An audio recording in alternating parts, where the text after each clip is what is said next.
नमस्कार, Tarun Bharat news bulletin मध्ये आपल्या सर्वांचे स्वागत. आता पाहूया ठळक घडामोडी. आजच्या ठळक घडामोडी.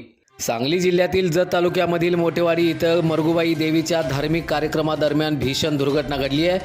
भिवर्गीत दारूच्या नशेत वादातून चुलत भावाचा खून. पंधरवड्यात जत तालुक्यात तिसरी हत्या. सांगलीत एलसीबीची धडक कारवाई. रेकॉर्डवरील गुन्हेगाराकडून पिस्तूल जप्त. महात्मा फुले जन आरोग्य योजनेत सांगलीतील आणखी 13 रुग्णालयांचा समावेश प्रस्तावित. मुस्लिम एज्युकेशन कमिटीवरील गैरकारभाराविरोधात आंदोलनाचा इशारा. आता पाहूया सविस्तर बातमीपत्र. सांगली जिल्ह्यातील जत तालुक्यामधील मोठेवाडी इथं मरगुबाई देवीच्या धार्मिक कार्यक्रमादरम्यान भीषण दुर्घटना घडली आहे. मंगळवारी सायंकाळी अचानक आलेल्या तुफानी वादळी वाऱ्यामुळं बांधकाम सुरू असलेली कच्ची भिंत कोसळून 6 भाविकांचा मृत्यू झालाय, तर 10 ते 12 जण गंभीर जखमी झालेत. माहितीनुसार मरगुबाई देवीच्या दर्शनासाठी मोठ्या संख्येनं भाविक मोठेवाडीत जमले होते.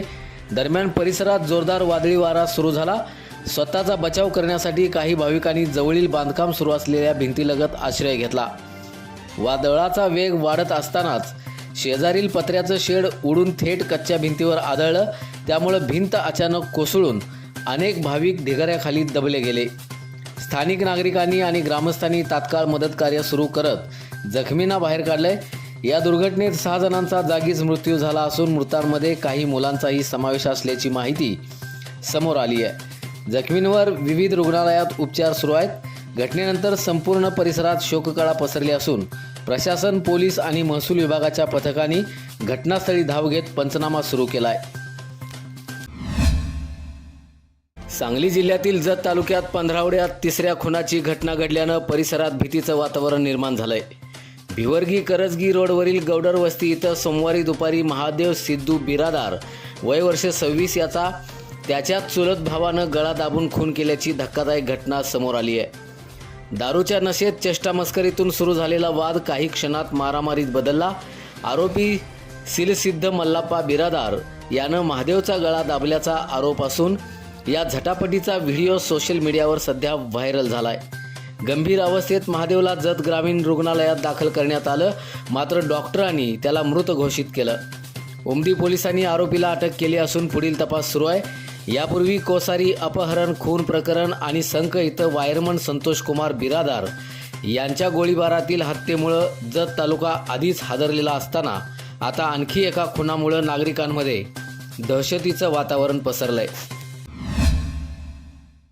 स्थानिक गुन्हे अन्वेषण शाखेच्या पथकानं विनापरवाना पिस्तूल बाळगणाऱ्या रेकॉर्डवरील गुन्हेगाराला अटक केली आहे.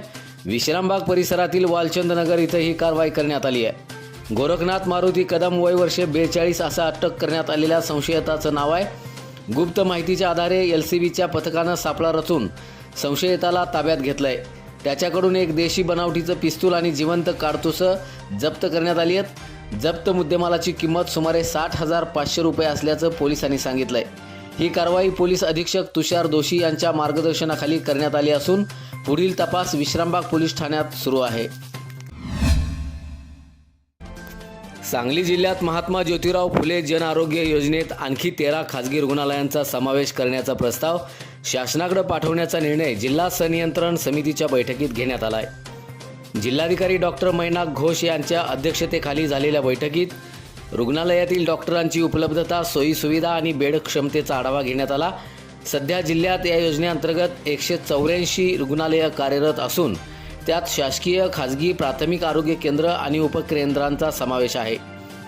शासनाकडून मंजुरी मिळाल्यानंतर आणखी 13 रुग्णालये योजनेत सहभागी होणार आहेत. यामध्ये तासगाव, मिरज, ईश्वरपूर, आष्टा, शिराळा आणि सांगली इथल्या विविध मल्टीस्पेशालिटी, ऑर्थोपेडिक आणि आयुर्वेदिक रुग्णालयांचा समावेश आहे. या निर्णयामुळे जिल्ह्यातील नागरिकांना अधिक आरोग्य सुविधा उपलब्ध होणार आहेत. सांगलीतील मुस्लिम एज्युकेशन कमिटीवर प्रशासक नेमण्याची मागणी करत अप्पान नदाफ यांनी जिल्हा वक्फ अधिकाऱ्यांना निवेदन दिलंय. अनेक महिन्यांपासून पाठपुरावा करूनही प्रशासन दखल घेत नसल्याचा आरोप त्यांनी केला. 8 दिवसात कारवाई न झाल्यास मोठं जनआंदोलन छेडण्याचा इशाराही यावेळी देण्यात आला आहे. सध्याचे संचालक मंडळ बनावट सभासद नोंदणी करून मिरजेतील एका राजकीय व्यक्तीला अध्यक्ष करण्याचा प्रयत्न करत असल्याचा आरोपही त्यांनी केला आहे. संस्थेत भ्रष्टाचार, गैरव्यवहार आणि आर्थिक नासधूस सुरू असल्याचं त्यांनी यावेळी सांगितलंय. शिक्षणासाठी स्थापन झालेल्या संस्थेचा काही जण स्वार्थासाठी वापर करत असल्याचा आरोपही यावेळी त्यांनी केलाय. माजी विद्यार्थी, पालक आणि समाज बांधवांनी संस्थेच्या बचावासाठी एकत्र यावं असं आवाहनही यावेळी करण्यात आलंय. याचबरोबर आजचे बातमीपत्र इथे संपले. अधिक माहिती आणि ताज्या घडामोडींसाठी पाहत रहा तरुण भारत न्यूज चॅनल. तसेच आमच्या चॅनलला लाईक, शेअर आणि सबस्क्राईब करायला विसरू नका. आणि विश्वासार्ह बातम्यांसाठी दररोज वाचा दैनिक तरुण भारत. धन्यवाद.